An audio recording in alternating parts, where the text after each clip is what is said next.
It was supposed to be just another Thursday afternoon.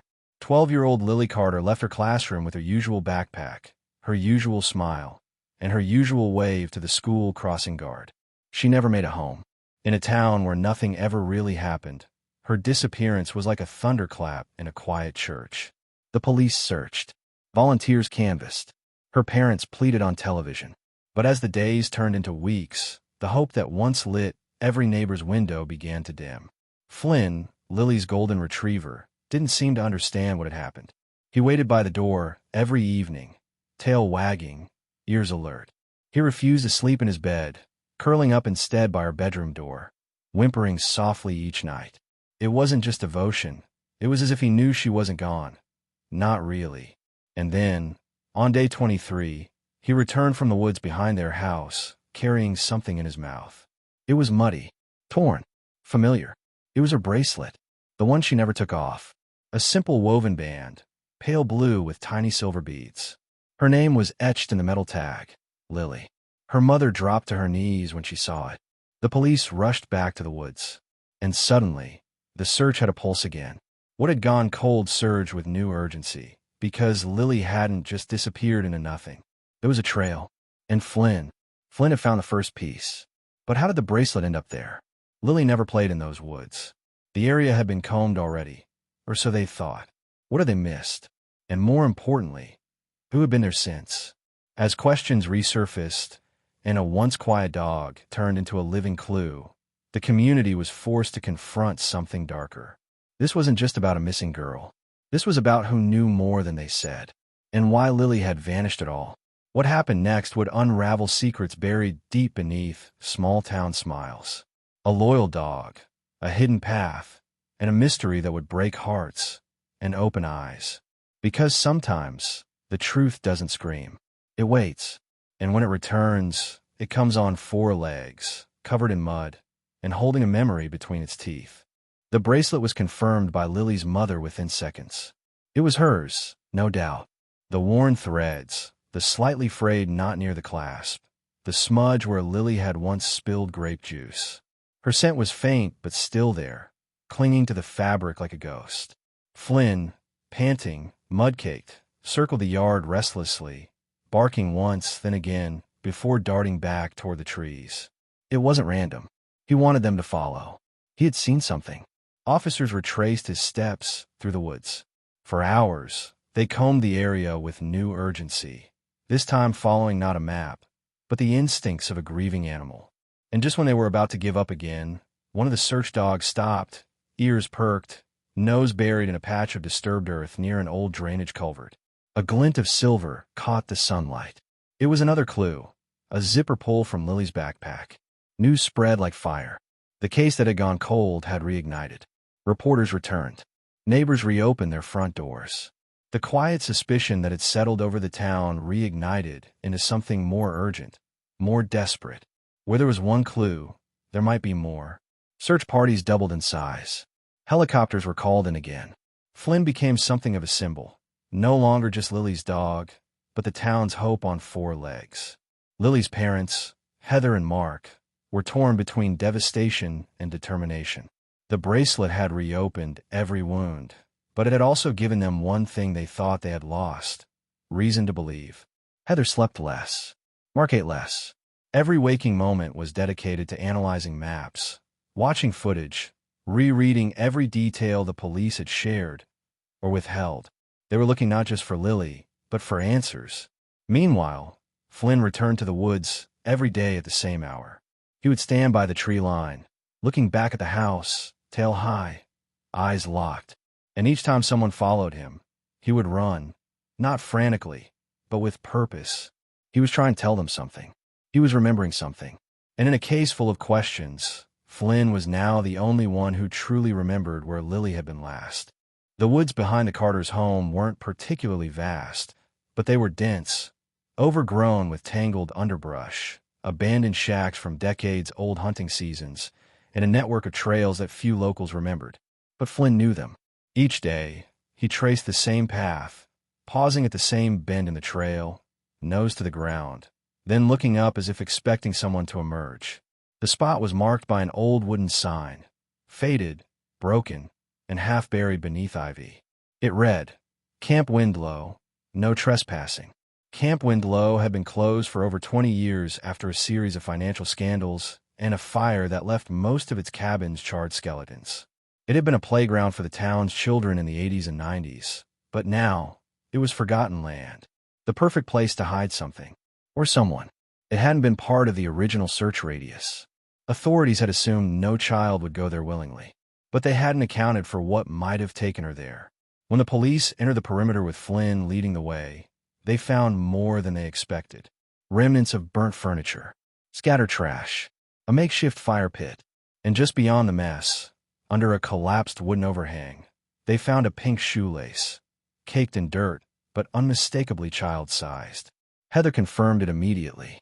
Lily's sneakers had been new, and she had tied her laces in a looped bow, just like this one. Another breadcrumb. Detectives began to shift focus. This wasn't an abduction by chance. This was premeditated. Someone knew these woods. Someone knew how to disappear into them. And whoever it was had kept the police one step behind, until Flynn. The dog, with his muddy coat and eyes full of something no human could read, had managed what drones and data had not, to locate a pattern, a presence, a trail leading somewhere no one had dared to look. And just as investigators began to map out the rest of Camp Windlow, Flynn returned to the culvert, barking louder this time, pawing at the ground with renewed urgency. When one of the officers knelt to investigate, they noticed something barely protruding from the mud, a torn piece of fabric. It was from a school uniform, and printed faintly across the inner seam, faded but still legible, was the name, Lily Carter. The moment the fabric was confirmed, the site was locked down as a potential crime scene. Forensics teams arrived within hours, marking off the area in tight grids and bringing in specialized equipment. Heather watched from a distance, clutching Lily's other shoe in her hands, the one that had been in her closet since the day she disappeared. "She was here," she whispered. "She was here." The weight of that truth hit harder than any theory had before. Flynn remained on edge, pacing along the yellow tape, occasionally howling in frustration when he couldn't get closer. He wasn't just sniffing for a trail anymore. He was waiting, as if Lily might appear any second from behind a tree, her backpack slung over one shoulder, asking why everyone looked so scared. But the deeper they searched the area, the more the investigators feared what they might find or not find. Inside one of the burned-out cabins, behind a fallen beam, they uncovered something chilling: a mattress with a faded blanket, a flashlight with working batteries, and a small notebook with a single page torn out. On the inside cover, faint impressions remained. Someone had written something and removed the page. Forensics dusted it and revealed the words, "He says I can go home soon." The writing was shaky, childlike, and likely Lily's. That sentence changed everything. It proved Lily had been alive, after her disappearance, possibly even days after the initial search had ended. It also suggested she wasn't alone, and that someone had been keeping her there, promising freedom they never intended to give. But who? The town had no known predators, no ex-convicts, no suspects, just familiar faces, teachers, neighbors, friends.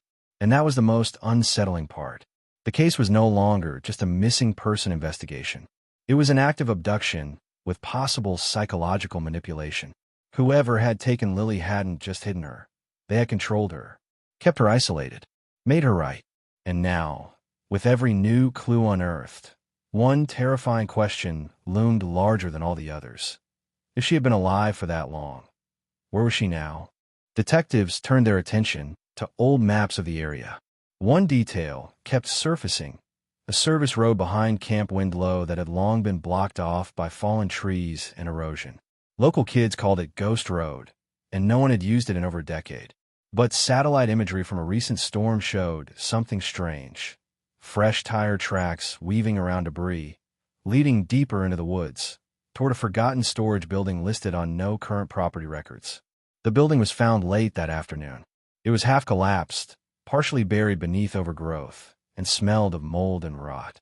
Flynn refused to go near it at first. He whimpered, ears flat, then slowly approached, nose to the base of the rusted metal door.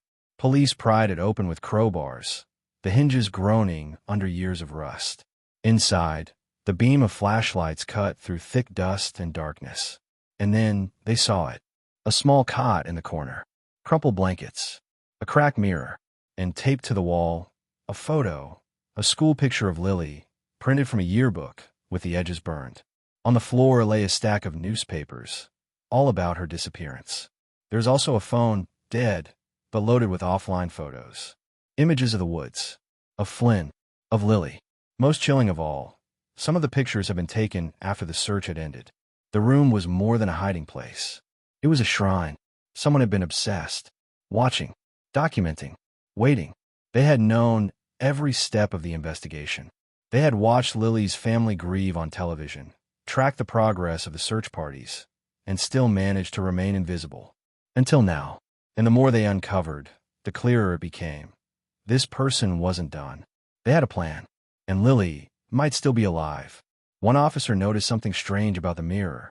Behind it, tucked between loose bricks, they found a plastic wrapper with fresh crumbs inside, food.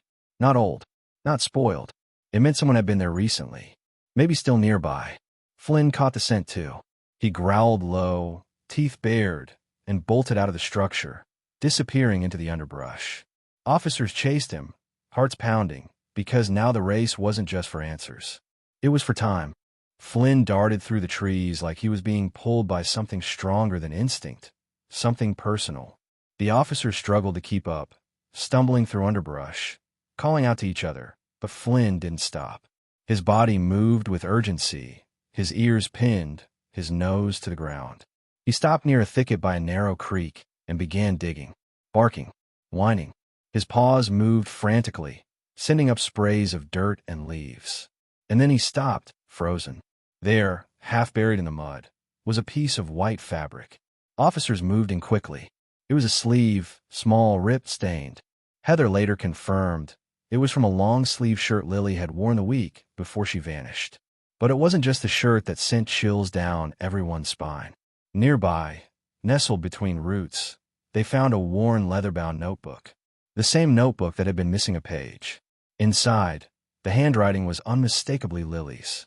Each entry brief, hesitant, as if she'd been writing only when she could. He says I'm safe. He doesn't like when I cry. Flynn's voice gets closer sometimes. I hope he finds me. The last entry, undated but newer than the others, simply read, I think today is the day. The search intensified instantly. Helicopters were redeployed. Additional units were brought in. Flynn was now walking them through Lily's final words. But it was the environment that changed next, not the clues. The woods grew tighter, darker, as if nature itself was pressing in around the investigation. Officers moved slower. Flynn became restless. And then, deep in the brush, they found something they hadn't expected. A wire fence, barely visible through the vines, enclosing a wide circular area. No one had known it existed. There were no records of it. But behind it was something man-made, something recently used. They cut through the fence, hearts thundering in their ears. Inside was a small trailer, hidden under camouflage tarp, insulated with foam, almost invisible from the air. No one spoke. They just moved, carefully, weapons drawn, every sound deafening in the quiet. Flynn didn't bark this time. He whimpered. Slowly, he approached the door, sat down, and waited. His tail didn't move. His ears twitched. He was waiting, not for the police, but for her. The door creaked, opened slowly under the hand of the lead detective. Inside the trailer was a narrow space, dimly lit by a single cracked skylight. There was a cot in the corner, a small table, a cooler, and hanging above everything, a row of photos. Most of them were of Lily. Some were cut from newspapers, others taken from a distance, likely by phone or a low-end camera. But one stood out, a recent picture, printed in color, of Lily standing near the creek, her eyes wide, her lips parted as if caught mid-sentence. But the trailer was empty. No people, no signs of struggle, only the undeniable presence of someone who had lived there and left in a hurry. Flynn sniffed furiously, pacing, then stopped at the cooler. One officer opened it. Inside were fresh bottles of water, protein bars, and a pink hair tie that Heather immediately recognized. Lily's. Fresh food, clean water, Whoever had been there had expected to return. There were scratches on the inside of the trailer door. Small, uneven, as if made by fingernails. Beneath one of the floor panels, they found a folded-up note, wedged so tightly it had nearly been destroyed when pulled free. It read, "I hear them. Please come back. Please." The ink was smeared. The desperation was palpable. It was Lily's writing, but it raised a terrifying possibility. Had she been left behind, or had she escaped? Outside, new footprints were discovered, small, barefoot, leading away from the trailer and deeper into the woods. Flynn's ears perked. He took off again, this time slower, more focused. The team followed without hesitation. They moved in near silence, driven by adrenaline and hope. And then, after nearly 40 minutes, one of the officers stopped suddenly. "Listen," he whispered. From beyond a bend in the trail, faint but unmistakable, came the soft whimpering of a dog, followed by a voice. Fragile, hoarse, barely more than a whisper. "Flynn." The officers froze. Flynn took off like lightning, barking wildly. And from behind the bramble, a figure emerged, dirty, trembling, thin, but alive. Lily.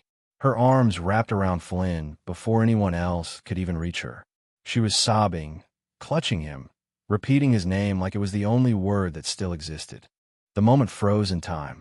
Officers stood stunned, unable to move for a heartbeat too long, as the girl they had nearly given up on buried her face in the golden fur of the dog who had never stopped searching.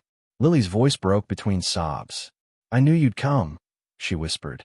Flynn whimpered back, licking her dirt-streaked face, his whole body trembling with relief. It wasn't just a reunion. It was survival, reunion, and redemption wrapped into one fragile, miraculous moment. The first officer to step forward knelt down slowly, arms open, careful not to startle her. "Lily," he said gently, "we're here to take you home." Her eyes darted around, wide and cautious. "Is he gone?" she asked. "I waited for the night he didn't come back." Her words were fractured, but clear enough. She had been waiting, hiding, hoping someone would find her before he did. Whoever he was, he had been a shadow in her story, the fear in her silence. She was carried out carefully, wrapped in the officer's jacket, Flynn walking at her side, not once looking away. The medical team met them at the edge of the woods. Heather and Mark were already en route, having been notified only minutes after the first visual confirmation. Lily was dehydrated, underweight, and covered in bruises and scratches, but conscious, coherent, and alive. She clutched her bracelet in one hand, the same one Flynn had brought home weeks earlier. "He dropped it," she told them, "on purpose, so you'd find me." The drive to the hospital was silent, tense. Lily asked for her parents, asked for water, asked if Flynn could ride with her. The answer to all three was yes.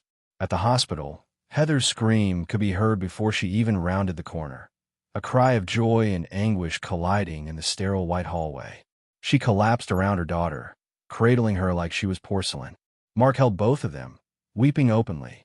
"You came back to us," he said. "You really came back."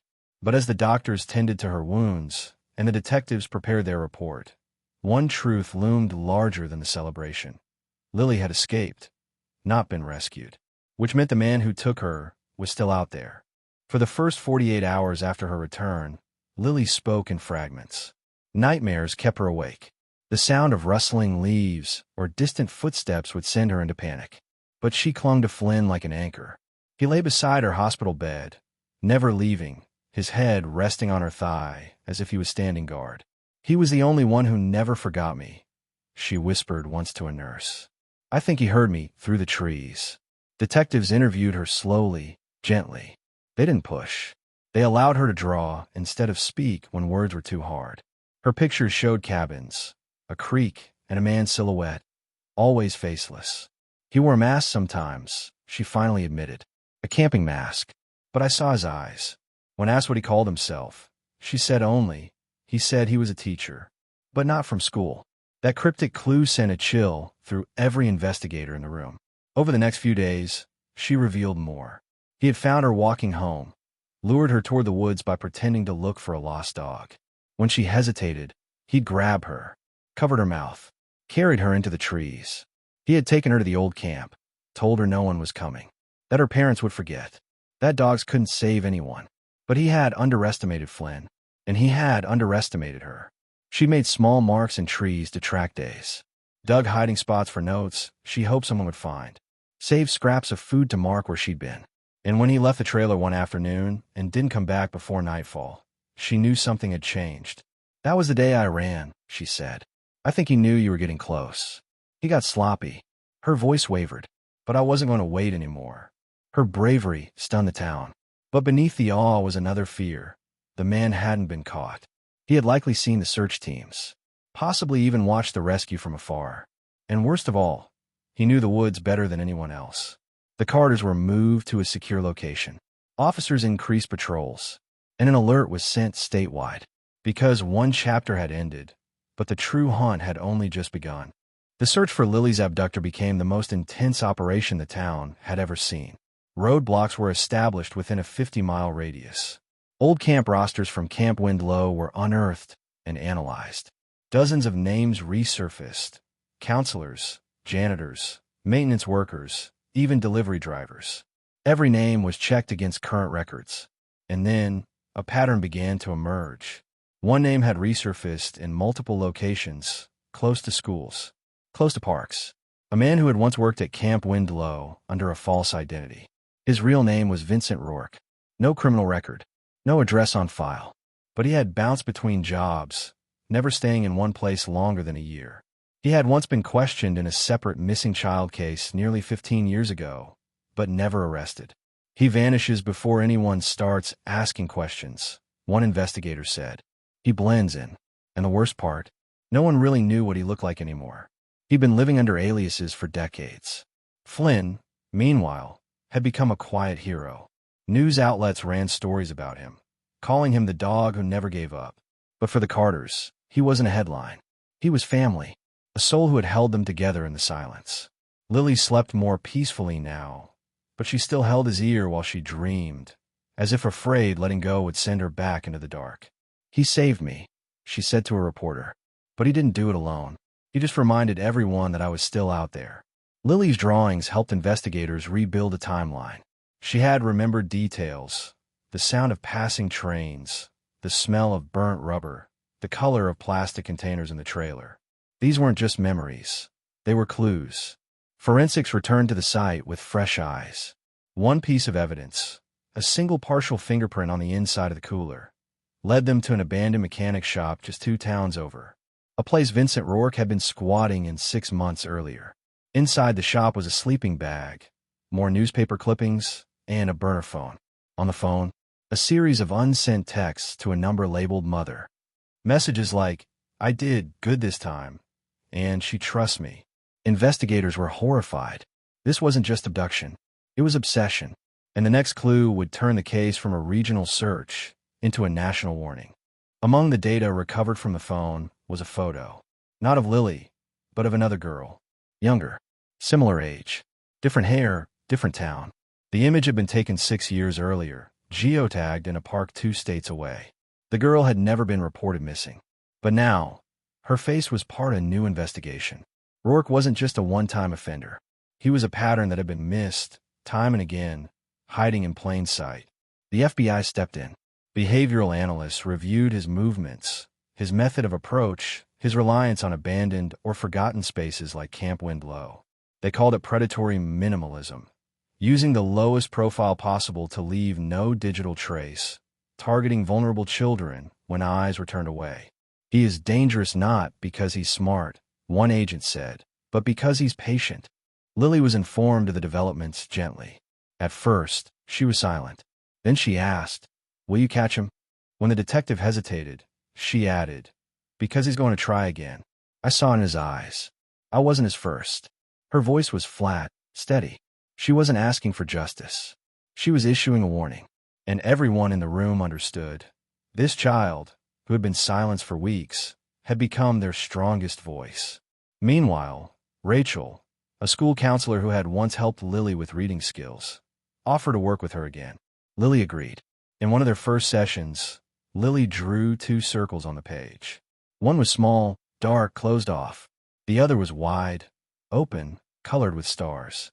"This is what it felt like," she said. "And this is what it feels like now." Rachel asked, "What made the change?" Lily answered without blinking, "Flynn." And someone finally listening. The town began to change too. Fences were repaired. Parent groups formed. Old trails were cleared and marked. Flyers went up with the faces of other missing children across the state. And at the center of it all was Lily, not as a victim, but as the spark that turned mourning into movement. Because even though one girl had been brought home, others were still waiting, and one man was still out there, watching. As investigators expanded their search beyond state lines, a clearer picture of Vincent Rourke emerged, not just as a drifter, but as someone who had been circling systems designed to protect children. He had worked under different names at summer camps, cleaning services, and even as a night janitor in a middle school out west. In every case, he left just before anyone grew suspicious. His true skill wasn't in hiding, it was in passing, blending, moving just slowly enough to stay invisible. One name appeared again and again in visitor logs at libraries and small-town motels. R. Vance. A fake ID, traced to a post office box in a forgotten town 3 hours north. Agents moved quietly, staking out the area. What they found wasn't Rourke, but a storage unit under that alias, rented monthly in cash. Inside were sleeping bags, propane tanks, camping gear, canned food, and 27 printed school yearbook pages. All from different towns, all marked in red ink. Back in Lily's town, the community held a vigil, not just in her name, but for the names still missing. Candles lit the steps of City Hall. Children held hands. Parents held their breath. And at the center of the vigil, Flynn lay at Lily's feet, her hand on his head. When she stood to speak, brief, trembling, brave, her words cut through the silence like a bell. "Please remember the ones who haven't come home yet. I was lucky. But some kids are still waiting." The Carters' home, once filled with quiet grief, was now a gathering point for kindness. Flowers arrived daily. Food. Letters. One came from a family in Oregon. "Your daughter's story helped me find the courage to report what happened to mine." Lily read everyone. She answered most.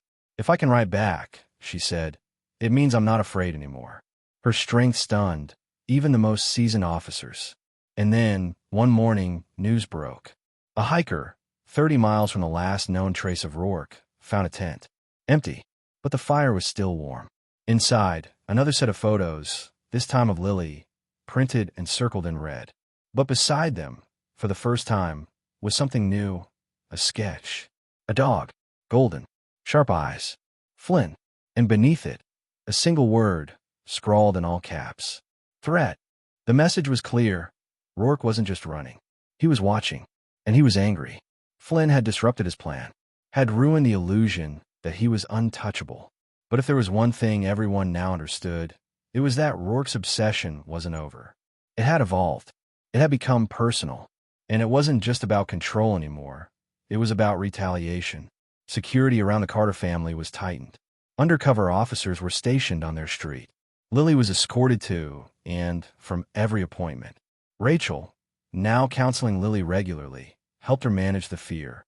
"He didn't win," she reminded her. "You're not a secret anymore. You're a voice." But even so, Lily sometimes woke in the middle of the night calling Flynn's name. Only when she felt his fur beneath her hand did she sleep again. Investigators refocused on the psychology. Rourke's behavior followed an eerie pattern of staging familiarity. He studied his victims, mimicked safe adults, teachers, mentors, and isolated his targets before striking. But Flynn had been the variable. The loyalty, the return of the woods, the refusal to forget. None of that had fit Rourke's expectations. And now, law enforcement used that pattern against him. A public plea was released, not by police, but by Lily. In a short video, she said, "I want the others to know they're not forgotten. Someone is looking for you. I promise." The video was shared across national platforms. Flyers went up again. Cold cases were reopened. But it wasn't just the public looking now. He was looking too. Somewhere out there, Rourke watched the girl he once tried to erase become a face the world refused to ignore. And one evening, just before sunset, Flynn stood at the edge of the Carters' backyard. Silent, unmoving. His ears perked. His eyes narrowed toward the tree line. He didn't bark. He didn't move. He just watched. Lily, seeing him, walked slowly to the window. "Is he out there?" she whispered. No one answered. Because some threats don't come charging. Some threats wait. The following days passed in a hush. Not the quiet of peace, but the stillness that comes when everyone is holding their breath. Flynn remained alert, often waking in the middle of the night to patrol the hallway, stopping only to rest his head against Lily's door. No one dismissed his behavior. Not after everything. He had become more than a dog. He was their sentinel, their early warning, their proof that instinct sometimes knows more than any camera or lock ever could. Lily began to draw again. But this time, not just to process her fear, to reclaim her voice. She sketched scenes of her favorite memories with her parents. The time they went sledding and Flynn stole her gloves. The summer afternoon, she fell asleep in a hammock with a popsicle melting in her hand. Every drawing was a declaration. I'm still here. I'm still me. And slowly, the walls of trauma began to crack, letting light back in. Meanwhile, a break came in the investigation.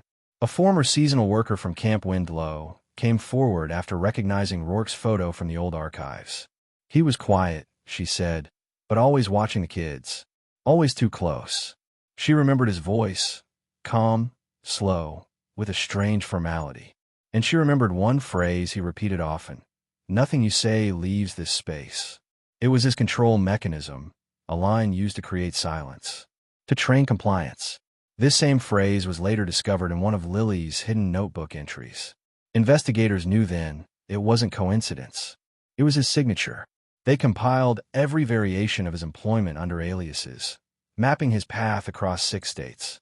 A clearer trail emerged: school districts, youth shelters, isolated campgrounds. It became obvious. Lily's case was the first public one, but not the only one. Rourke was methodical, but now he was exposed. One agent said it best in the press briefing.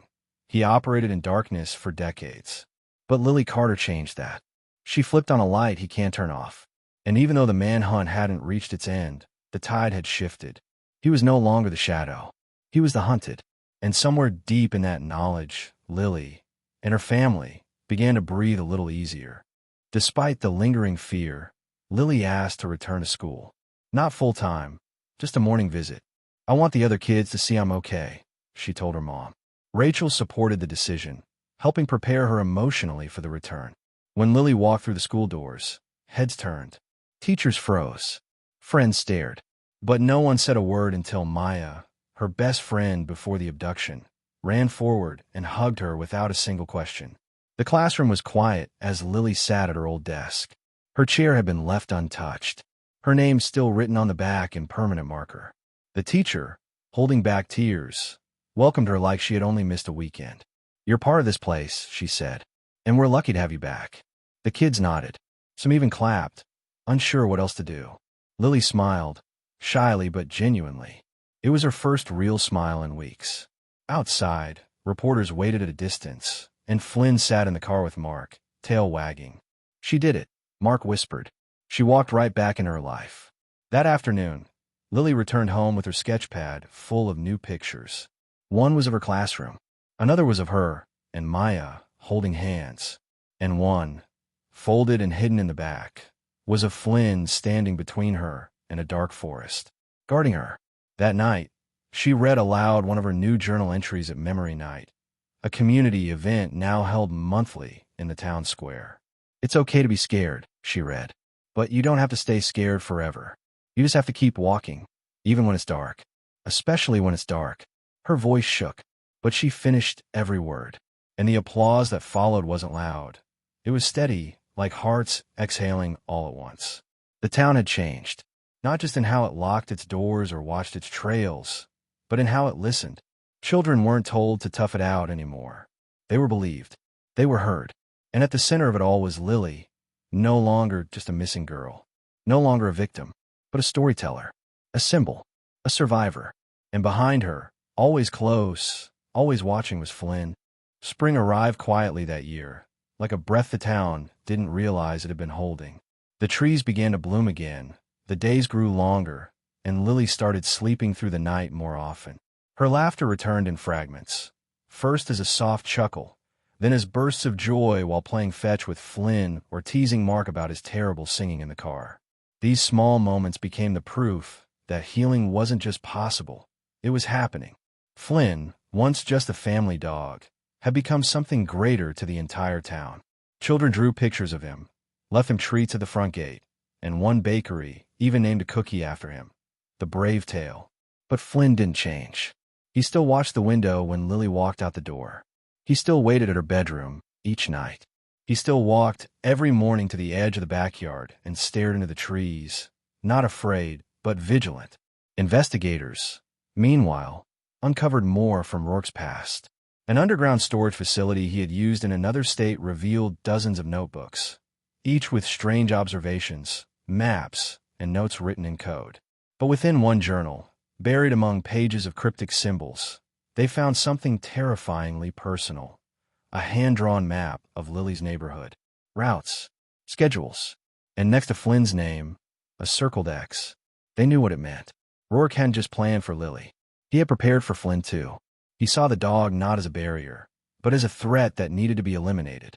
The thought of how close he had come, how near the line had been, only strengthened the Carters' resolve. Mark reinforced their home. Heather joined a statewide campaign for background checks in child center programs. They would never be caught off guard again. One night, Lily found a new way to tell her story. She stood in front of a microphone at the community center's open mic night, clutching a piece of paper in trembling hands. "This is for anyone who thought they couldn't come home," she began. Her words flowed slowly, like water returning to a cracked streambed. She ended with a line that made every person in the room stand in silence. "He took my days, but not my voice, not my dog, not my future." That summer, the Carters were approached by a journalist from a national outlet. She had followed Lily's story from the early days and wanted to do an in-depth feature. Not about the crime, she clarified, about the courage. After much discussion, Lily agreed, but only if the article could include the names and faces of other missing children. "This isn't just about me," she said. "He's not the only one out there." The journalist nodded. "Then let's make this bigger." The feature, titled "The Girl Who Left the Woods," was published in late June. It included Lily's story, her recovery, and her drawings. It ended with a photo of Flynn sitting beside her at the edge of the forest the morning after she had returned. The piece went viral. It was shared by survivor networks, mental health organizations, and even international outlets. But more importantly, it made a difference. 3 families came forward with new information on long, cold missing persons cases. Lily read the article once. Then she folded it and tucked it in the back of her scrapbook. "It's not the whole story," she said, "but it's enough." She didn't want to relive everything. She didn't need to. What mattered was what came next. She began writing letters to other survivors. Some she mailed. Others she kept in a small wooden box labeled "For someone who needs it someday." Her healing had turned into helping. One of her letters reached a boy in another town, 10 years old, recently found after being missing for 4 months. He didn't speak much, but when his therapist handed him Lily's letter, he read it twice. Then he asked for a pencil. He wrote her back, "If you could come back, maybe I can too." That letter now sat on Lily's windowsill, right next to a photo of her, her parents, and Flynn, all smiling, all alive. And still, Flynn watched the trees. His eyes older now, but never dull. He didn't bark often. He didn't need to. He had already said everything that mattered. In the silence of those woods, in the empty space where evil had once hidden, Flynn had made sure the world remembered. No child disappears without a trace. Not while someone loyal is still listening. By midsummer, a new energy pulsed through the Carter home, one of quiet growth. Therapy sessions continued, but now they included more laughter, longer pauses for thought, and even the occasional moment where Lily chose to lead the conversation herself. Rachel often sat back during these moments, watching Lily step into her voice not as a patient, but as a person reclaiming her space in the world. "She's not healing," Rachel once said. "She's becoming." Flynn had taken a walking with Lily each morning. The same path, always toward the edge of the woods, but now with a different pace. Not searching, but exploring. Lily would often stop, crouch down, and draw quick sketches of things she noticed. A new flower, a cracked stone, the curve of a low-hanging branch. She called them marks of being alive. Her way of saying, I'm here now, and I see it all. Meanwhile, the investigation into Vincent Rourke continued to grow. His pattern of movements had helped uncover 2 more storage units and several dozen digital files hidden under false names. It became evident that he had studied Lily, but he had also monitored news of his own investigation. He likes the attention, the FBI profiler said, but only when he controls the story. The moment Lily took control, the silence on his end began. Still, no sightings, no captures. The search stretched across state lines and into new territories. But the message from law enforcement was firm. We are not done. He does not get to vanish again. Lily watched the briefings, not out of fear anymore, but from resolve. He tried to make me invisible, she told Rachel. Now I'm going to be seen everywhere. And she meant it. She began organizing awareness events for other families. Quietly, intentionally, powerfully. One Saturday afternoon, at a local park, Lily stood in front of a crowd of families, some with tears in their eyes, others clutching photos of their missing children. She didn't bring a speech. She brought her drawings, held each one up, explained what it meant. A tree for strength, a stream for pain, a dog for loyalty, a sky for hope. And then she said, if you're still waiting for someone to come home, don't stop hoping. Don't stop looking. Even if you don't know how, someone, or some dog, will help you find a way. As summer reached its peak, Lily received a letter from a state senator who had read about her story. He invited her and her family to a hearing on missing children's reform. She didn't hesitate. She packed her drawings, wore her bracelet, and brought Flynn, who now had his own honorary ID tag labeled Canine Witness, Survivor Support. When they arrived at the Capitol, people lined the hallway to shake her hand. But Lily wasn't there to be celebrated. She was there to be heard. Inside the hearing room, she sat beside her parents, her fingers resting gently on Flynn's collar. When her name was called, she stood calmly and approached the microphone. I'm not here to relive what happened, she began. I'm here to make sure you understand that every day a child goes missing, 1,000 more things go silent. We stop talking about them. We stop believing we'll find them. I'm proof that we can. So let's stop treating hope like it's a miracle and start treating it like a plan. Her testimony sparked something real. Funding proposals for digital tracing, background checks, and public awareness campaigns moved forward. A bill in her name was drafted, the Lily Carter Act. It focused on reforming how missing children reports are prioritized, especially in small towns. But more than the legislation, it was Lily's presence that left the deepest impact. She hadn't come back broken. She had come back louder. After the hearing, a woman approached her in the hallway. She introduced herself as the mother of a girl who had disappeared 10 years earlier. No leads, no closure. She handed Lily a photograph. I know she's gone, she whispered, but your story gave me permission to grieve out loud. Lily didn't reply with words. She simply hugged the woman tightly and placed one of her drawings, a small hand reaching for a star, in the woman's palm. Back home that night, Lily added a new drawing to her wall. It was simple, a field of stars, each one with a name beside it. These are the ones still waiting, she said, and I'll keep talking until someone finds their Flynn. Rachel smiled through tears. And what about you? Lily looked down at Flynn, who was already curled at her feet. I already found mine.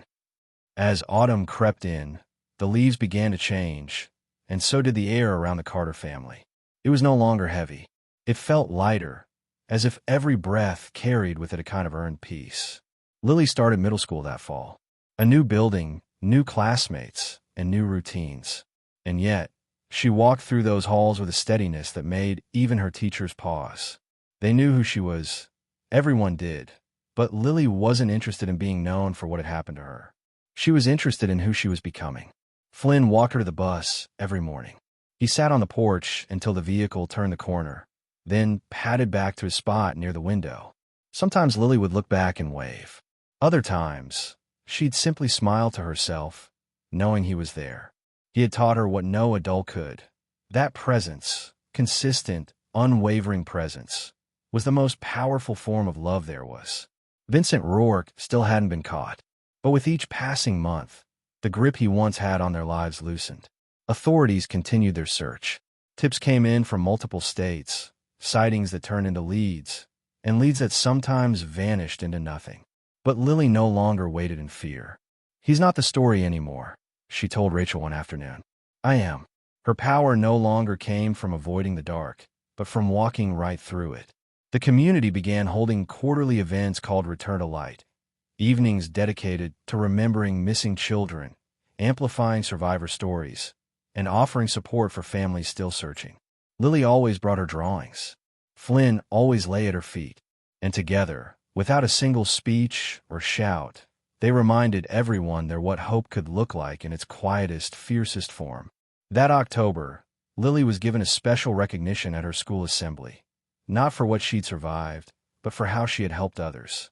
Her principal said, "Lily reminded us that courage doesn't always roar. Sometimes it draws.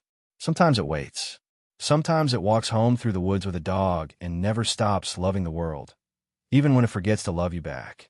The entire gym rose to their feet in silence. And in that moment, Lily bowed her head, not in shame, but in honor of every child still missing, still waiting. A year to the day after Lily was found, the Carters returned to the woods. Not for closure, but for tradition. They brought flowers, a sketchbook, and Flynn, who now walked slower, a little stiffer, but just as devoted. Lily led the way, retracing the path that had once been filled with fear. This time, it was filled with color, leaves bright orange and yellow, sunlight streaming through branches, the scent of change in the air. They arrived at the clearing where the trailer had once stood. It was gone now, removed by authorities months earlier.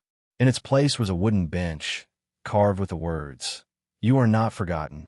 You are not alone." Beneath it, in smaller letters, was a paw print and the name Flynn. Lily sat down quietly and opened her sketchbook. She drew a girl standing beside a dog, both looking up at a trail of stars. And next to them, a path leading forward. Mark placed a hand on her shoulder. Heather sat beside her, tears quietly sliding down her cheeks, not from pain, but from the awe of what her daughter had become. They didn't speak. There was no need. Flynn, nestled beside the bench, let out a long, slow sigh, as if he too understood the weight of the moment, as if he knew that what had once been a place of captivity was now a place of return. As they stood to leave, Lily placed the drawing under a small stone beside the bench. "For the next one who finds this place," she whispered. "So, they know someone made it out." Then she turned and walked back through the trees, her parents beside her, Flynn just behind, steady and loyal. And for the first time in a long time, the woods didn't feel haunted. They felt quiet, respected, whole. Back at home that evening, Lily lit a small candle and placed it by the window, not out of fear, but as a signal, a promise, that no matter how far someone wandered, there would always be light waiting for them, and someone who believed they could come back. The candle in Lily's window became more than a family gesture. It became a symbol. Neighbors began placing lights in their windows too, especially on the first of each month. Some left them flickering all night. Others simply placed a small note beside the flame, for those still lost, for those still coming home. The tradition caught on quietly, then rapidly. Across town, across counties, across the internet. Soon, hundreds of homes were participating in what the community came to call the Light Line. Reporters reached out again, but Lily kept her focus local. She wanted the attention to stay on the message, not the trauma. "Let's not keep telling my story," she said in one interview. "Let's keep finding theirs." She started a small art collective called Sketch Their Name, inviting kids from all over to draw portraits of missing children based on their photos. Each drawing was mailed anonymously to the families, a gesture of remembrance, a promise of visibility. Flynn, now considered a community icon, began showing signs of age, white fur around his snout, a slower walk, longer naps. Lily adjusted without grief. She gave him softer food, shorter walks, more time to rest in her lap. "He's not just getting older," she'd tell visitors. "He's earned every one of these gray hairs." At school, she even wrote an essay titled "The Dog Who Taught Me to Speak." Her teacher, through tears, submitted it to a state competition. It won first place. That same week, Lily was asked to speak at a virtual international summit for survivor-led advocacy. Children from around the world tuned in to watch her read one of her letters, a piece titled "To the Girl Still Hiding." In it, she didn't offer solutions. She offered presence. You don't have to be brave yet. Just breathe. Just notice something kind. You're not forgotten. You are more than what he did. It was shared by thousands, translated into 6 languages, and added to trauma healing workshops in 3 countries. And still, every evening, as the sun dipped low, Lily placed her hand on Flynn's head and whispered, "We made it another day." Because even though evil had tried to erase her, she had become louder, brighter, more rooted than ever. And Flynn, the dog who once returned with a single bracelet in his mouth, had returned her entire world. As winter rolled in again, the days grew colder, but Lily didn't shy away from the woods. She returned often, not to chase shadows, but to fill them with light. She had taken placing small sketches under rocks, inside hollow trees, or tucked behind bark. They weren't just drawings. They were messages.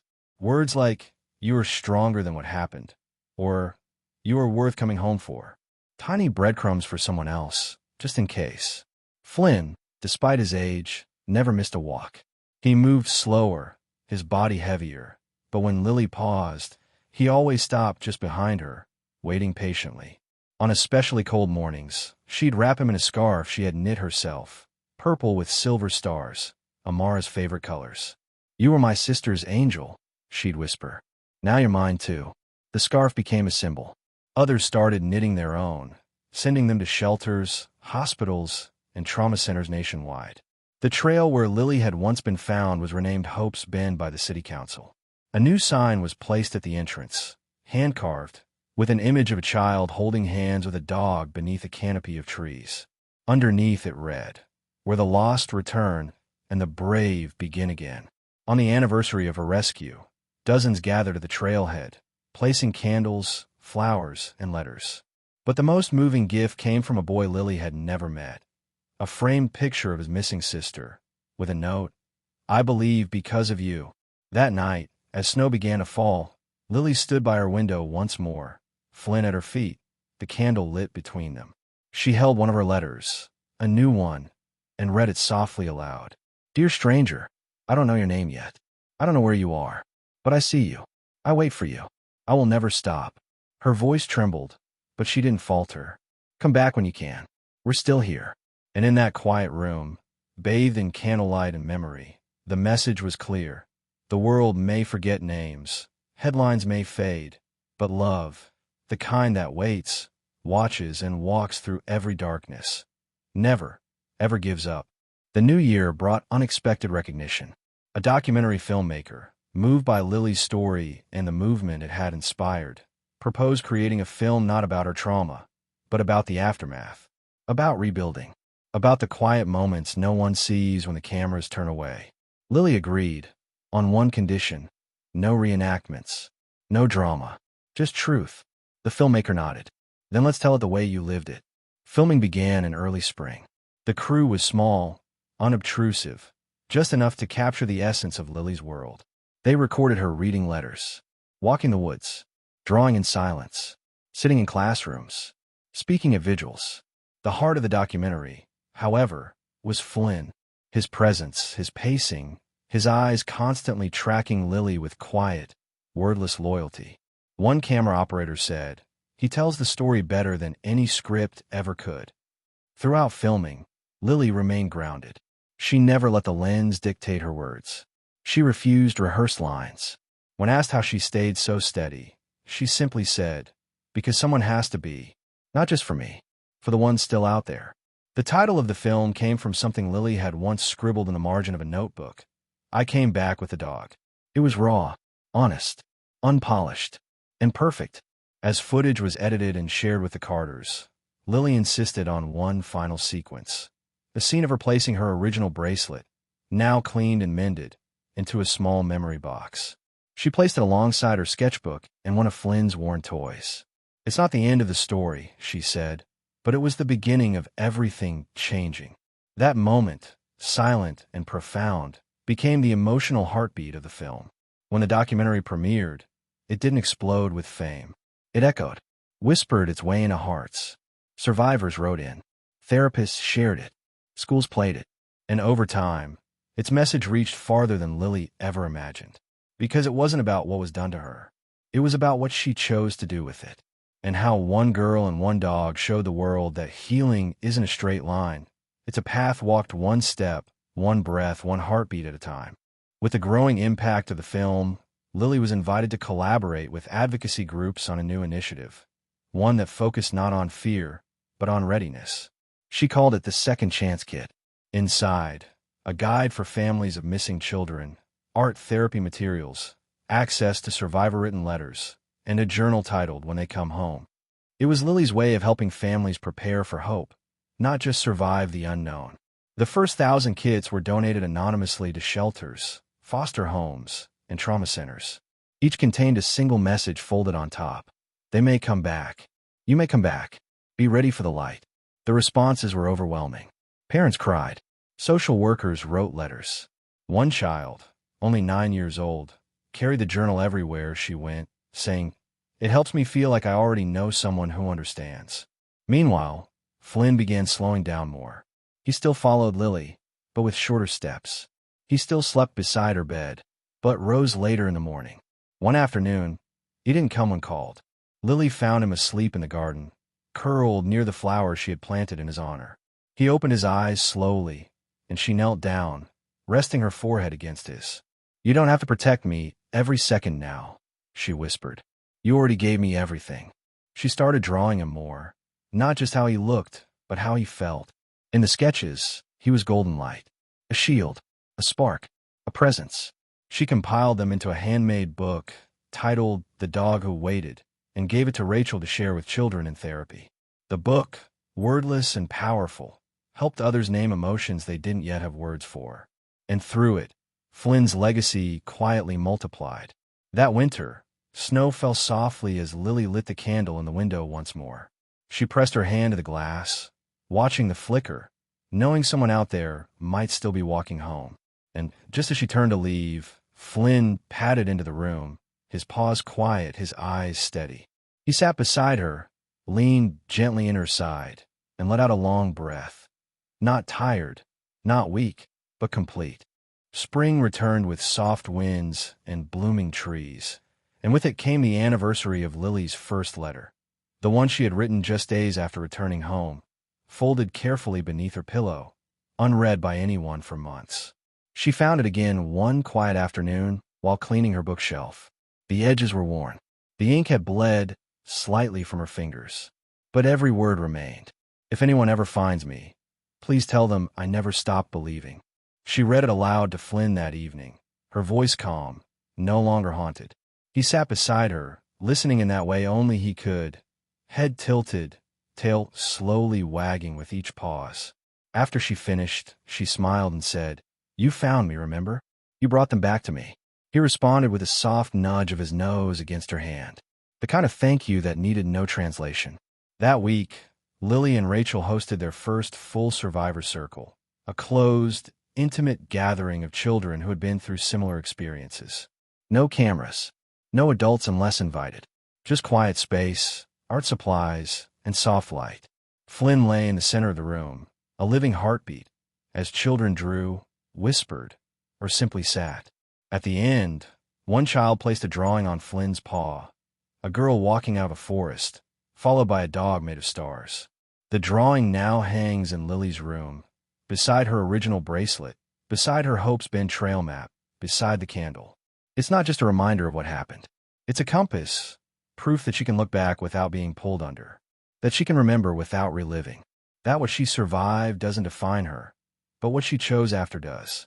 One morning, Lily sat down with Rachel to write a new message for future kits. When they return, they will need love more than answers, patience more than plans, and softness more than speeches. Love them with silence, with light, with presence. Love them the way you would want to be found.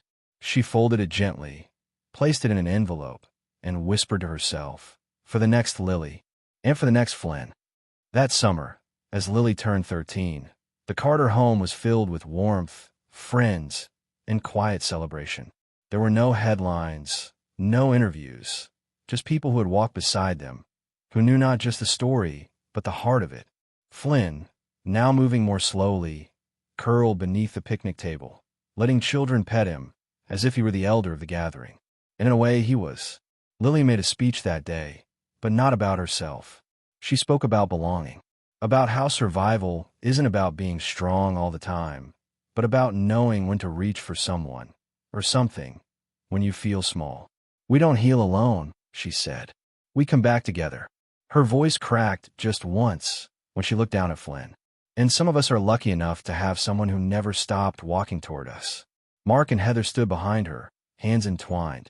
They had changed too, not just in how they loved their daughter, but in how they loved others, with more intention, more softness, more urgency. Mark had become a speaker for family resilience programs. Heather was now part of a national board supporting families of the missing. Their pain hadn't disappeared. It had simply grown roots and bloomed into something that gave shelter. Later that evening, Lily sat alone on the back porch, sketchbook open on her lap. She drew Flynn lying beneath a tree. Not in the woods this time, but in the sunlight, surrounded by stars that had floated down to keep him company. She added one word beneath it: home. It was her way of saying what her heart already knew. They weren't searching anymore. They were living. And as twilight folded gently over the house, Lily lit the window candle one more time. Not just for the lost, not just for the found, but for every step in between. Because the story wasn't about endings. It was about endurance and hope, and the kind of love that doesn't ask for anything back, the kind that waits and watches and walks beside you all the way home. By the time autumn returned, Lily had become something rare, a voice that resonated without shouting. She was invited to speak at a national summit for survivor-led advocacy, and while many expected a fiery keynote, she delivered something quieter, more piercing. Standing at the podium in a simple dress with a folded drawing in her hands, she looked out at a sea of adults and whispered, "Sometimes, the bravest thing a child does is stay alive long enough to be found." Her words fell like snow, silent, heavy, and unforgettable. The drawing she held was one she had created the night before, a single candle flickering in the woods, surrounded by 100 tiny footprints. "For every child still waiting," she said.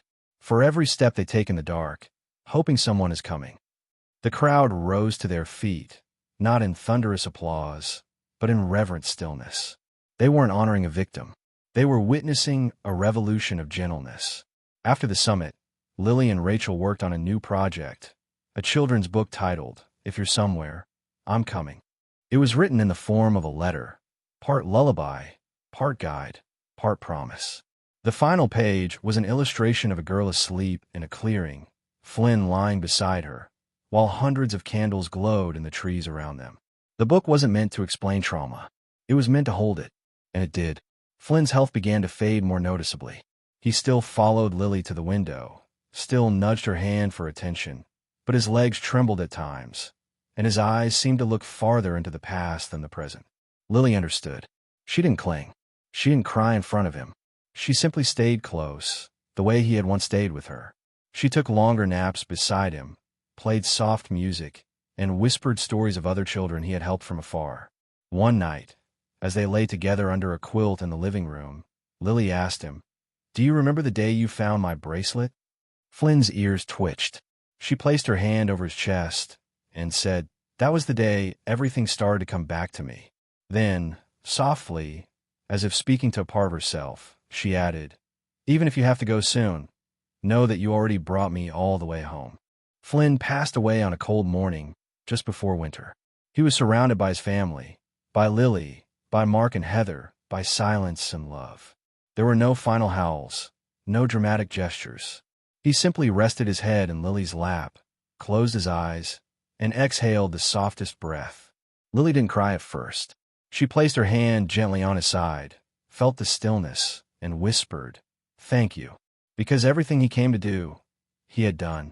They buried him beneath the oak tree in the backyard, the same spot where he had waited for her every day after she disappeared. Heather planted lilies all around the base. Mark carved a small stone that read, "Flynn, the one who never forgot." Lily placed his favorite toy beside it, the one he had carried in his mouth the night he found her bracelet. And beside that, a drawing of the two of them walking side by side. No leash, no shadows. Just light. The community mourned him like a loved one. Stories poured in, from children, from teachers, from rescue workers. He had become more than a dog. He was a symbol, a miracle wrapped in fur and instinct, a reminder that sometimes love doesn't speak, it simply refuses to leave. That weekend, dozens gathered at Hope's Bend, each carrying a candle. At the trailhead, Lily stood holding one word above her heart: found. Flynn's story didn't end there. His likeness was added to the cover of If You're Somewhere, I'm Coming, and a foundation in his name was launched, Flynn's Light. It provided therapy dogs to families of trauma survivors. Lily became its youngest ambassador, telling children everywhere, you don't have to be brave alone. Sometimes your strength has four legs and knows exactly where to find you. And every evening, before blowing out the window candle, Lily looked up to the stars, finding one she had chosen months earlier and named silently. Not out loud, not for anyone else, but for her, for Flynn, for what they had shared, for what they had survived, and for the sacred truth that had carried her all this way. The ones who wait with love always bring us home. As winter melted into spring, Lily's world bloomed in quiet tribute to everything she and Flynn had walked through together. The flowers around his resting place flourished early, delicate lilies, white crocuses, soft purple asters. She watered them every morning before school, whispering things she used to say aloud when he was alive. Thoughts, fears, even small jokes. You're still listening, she'd smile. You always did. The Flynn's Light Foundation grew faster than anyone expected. Volunteers poured in. Therapy dogs were trained. Survivors began writing in with stories not just of recovery, but of companionship, how these dogs had sat beside them during court testimonies, during therapy, during nightmares. One girl, barely 8 years old, wrote, "He lays on my feet when I get scared. I don't float away when he's there." Lily read each letter, answered many, drew pictures in return. At school, Lily thrived. Not because everything was perfect, but because she had learned how to live with the imperfection. She helped start a peer support group called The Quiet Ones for kids who didn't know how to talk about their pain or didn't want to. They didn't sit in circles or make speeches. They just existed together in one room, coloring, drawing, reading, being. It was more healing than most people could understand. Rachel remained by her side, watching as Lily became not only a survivor, but a creator of safety, of space, of softness. "You've changed the definition of what it means to come back," she told her once. "You didn't just return. You brought others with you." Lily nodded slowly. "Because I know what it feels like when the world forgets your name. I want to help people remember their own." That spring, on the anniversary of Flynn's passing, Lily organized a candle walk through Hope's Bend. Hundreds showed up, some holding candles, others holding drawings, some holding silence. At the center of the trail, beneath the oak, Lily placed a framed sketch, a forest clearing with stars falling like snow, and a dog, golden, bright, still watching. She knelt, lit one final candle, and whispered, "You didn't just lead me home. You lit the path for everyone else." The final chapter wasn't an ending. It was a continuation. 1 year later, Lily published her first book, The Girl and the Dog Who Waited. It wasn't a memoir. It was a parable, a fable, told through metaphor and poetry. No names, just truth wrapped in story. In the tale, a girl falls into the forest and loses her voice. A dog finds her bracelet, carries it through darkness, and leads her back, not to where she came from, but to where she was meant to be. The book was translated into 22 languages, used in schools, read at bedtime, discussed in therapy. It became more than literature. It became a companion. The final page held no illustration, only words. And when the girl asked the dog, "Why did you come?" he answered without speaking, "Because I remembered you." Lily, now 15, spoke less in public, not because she was afraid, but because her voice had multiplied. Through others, through stories, through candles still being lit in windows across the world. The movement wasn't hers alone anymore. It belonged to anyone who had ever waited to be found, and to anyone who had loved enough to keep waiting. On quiet nights, she still sat by the window, her candle glowing steady. She kept Flynn's old collar on her desk, not as a relic of grief, but as proof of return, of loyalty, of love that had refused to break. Sometimes, she'd draw him again, Not from memory, from presence. Because he was still with her. In every step, every breath, every child who came home and whispered, "I didn't think anyone was looking." And as the stars blinked above, the wind brushing through the trees like a sigh, Lily knew the truth she had carried since that day in the woods. The truth she had built her life upon. Love doesn't vanish. It doesn't forget. It finds you, even in the dark, especially in the dark. And when it does, it never lets go. Sometimes, stories don't end where you expect. Sometimes, they don't end at all. They echo. They continue in quiet corners of the world, in letters tucked under pillows, in candles flickering beside windows, in the gentle silence of a dog who simply refused to forget. Lily's journey was never just about survival. It was about memory, about loyalty, about finding your way home, not just through roads or signs, but through someone who never stopped believing you were worth finding. What we witnessed wasn't just a rescue. It was a transformation. A child stolen by darkness chose to walk back into the light. Not with anger, not with bitterness, but with a strength rooted in stillness. And beside her, every step of the way, was a dog who didn't need a voice to speak love into the world. Flynn reminded us that presence can be louder than words, and that the ones who wait with open hearts often carry the greatest kind of bravery. This wasn't a tale about crime or fear.